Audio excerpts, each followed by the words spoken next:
তো আজকে হঠাৎ মা আমাকে ফোন করে বলেছে কিছু বাজার করে নিয়ে আসিস। এবার বাজার বলতে কিন্তু আমি দুটো জিনিসই বুঝি, এক মাটন নয় চিকেন।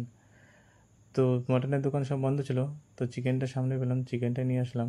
তো মাকে আমি ফোন করে বললাম যে তুমি গ্যাস নয় কাঠের উনুনটার ব্যবস্থা করো। তো মাকে এসে দেখি যে মাকে যেটা বলেছি সেটাই করেছে, কাঠের উনুন রেডি। এদিকে আমি কিন্তু মাংস ধুয়ে ভালো করে ধুয়ে নিচ্ছি, যে মাংসটা আমাকে আজকে রাঁধতে হবে। এদিকে কিন্তু আমার ধোয়া প্রায় কমপ্লিট হয়ে এসছে। এদিকে তোমরা দেখতে পাচ্ছ ধোয়া কিন্তু আমার কমপ্লিট। এবার আমি মাংসটা কিছু লবণ বা কিঞ্চিত পরিমাণ লবণ সেটা ম্যারিনেট করে নেব। ম্যারিনেট করে নিলে কী হয়, মাংসটা খেতেও ভালো লাগবে পরে, আর মাংসের ভেতরে লবণও ঢুকবে। তো আমার এদিকে ম্যারিনেট আমার কমপ্লিট, উনুন ধরানো কমপ্লিট। এবার কড়াইয়ে তেল দিয়ে তেলটা একটু গরম করে নিয়ে আলু ছেড়ে দেবো।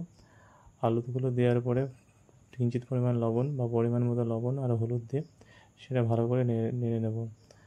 আর আমার কিন্তু লাইফে প্রথম মাংস রান্না করছি, কেমন হবে জানি না গাইস। তো আলু ভাজা প্রায় কমপ্লিট দেখতে পাচ্ছ লাল হয়ে এসছে। এদিকে আলু ভাজা আমার কমপ্লিট, একটা করে তুলে নিলাম।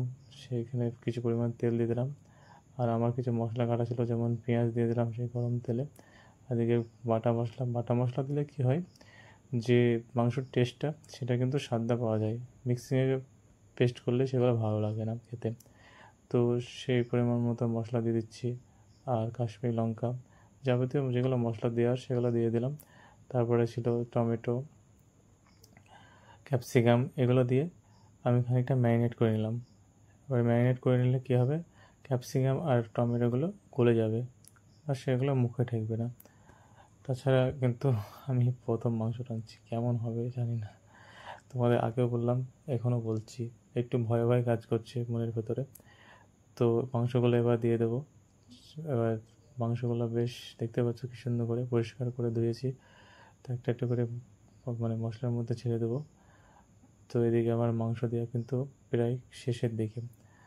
এবার হাতটা একটু মুছে নিয়ে মাংসটা ম্যারিনেট করে নেবো। ম্যারিনেট বলতে ভালো করে মাখিয়ে নেব।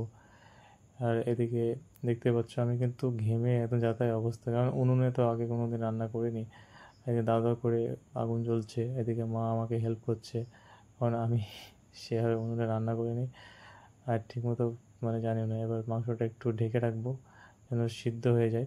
দেখতে পাচ্ছ কী সুন্দর একটা কালার এসছে, দারুণ কালার এসছে কিন্তু মাংসের। আমার এখনই জিভে জল চলে আসছে মাংসটা দেখে। তো যাই হোক, মাংসটা কেমন হবে বুঝতে পারছি না।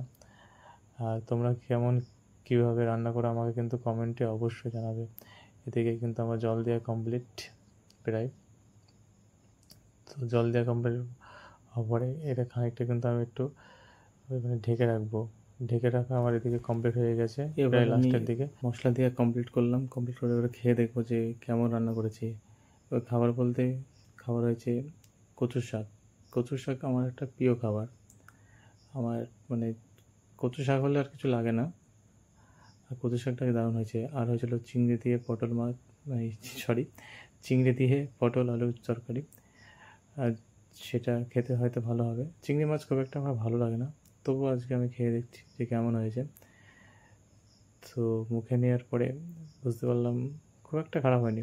আর ভালো হয়েছে এটা বলবো না, আমার চিংড়ি মাছ আমার পছন্দ নয়, দেখতে পাচ্ছ। এবার মেন খাবারে আসলাম, যে আমার রান্না করা খাবারটা। এবার খেয়ে দেখবো যে কেমন হয়েছে রান্নাটা। রান্না যে করলাম কাঠের উনুনে, দেখা যাক কেমন হয়েছে। কাঠের উনুনে রান্না আজকে বেশ কয়েক বছর পরেই খাচ্ছি, দেখা যাক কেমন হয়েছে। তো এবার খেয়ে দেখবো যে রান্নাটা কেমন হয়েছে। তো মুখে দেওয়ার পরে বুঝতে পারলাম যে কাঠের উনুনে রান্না, ওয়াও, দুর্দান্ত খাবার। ছোটোবেলায় খেতাম, তো বেশ ভালো লাগতো কাঠের উনুনের খাবার।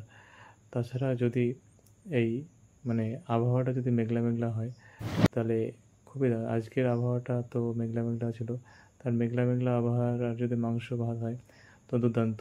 তাতে আবহাওয়া হয় যদি উনুনে রান্না করা, দারুণ ছিল।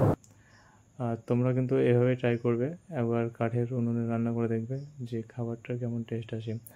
আজকের মাংসটা রান্না হয়েছে দুর্দান্ত, দুর্দান্ত রান্না হয়েছে। আমার তো খুবই ভালো লাগছে খেতে, কারণ কাঠের উনুনে রান্না যে এত স্বাদ, সেটা কয়েক বছর পরে এত সুন্দর একটা স্বাদ পেলাম। আমার কিন্তু বেশ ভালো লাগলো।